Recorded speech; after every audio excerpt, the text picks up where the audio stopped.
Hours before the match, thousands of fans streamed peacefully into the iconic Maracana stadium, Brazilians alongside Mexicans and Italians, all boasting the colors of their countries.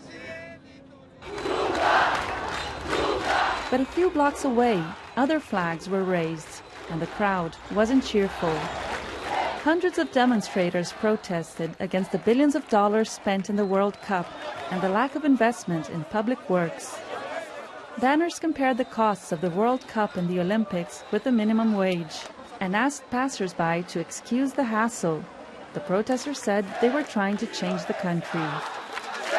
We are protesting for the passages, not only because we are tired of all that corruption in our country.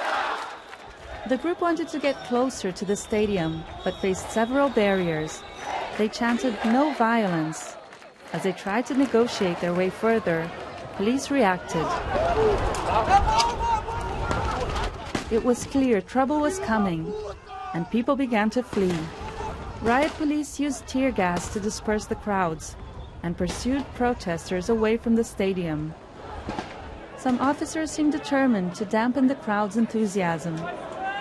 Many became sick from the tear gas, and some fans on the way to the match were caught up in the confusion.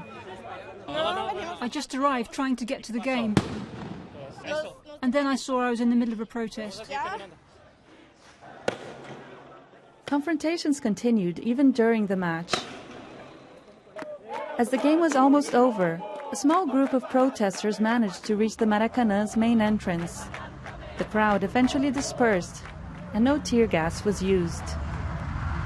Brazilians don't usually take to the streets to voice their concerns, but today's action here at Maracana Stadium follows protests in several other cities that also ended in clashes with the police.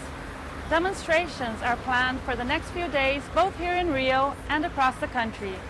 Julia Carneiro, BBC News, Rio de Janeiro.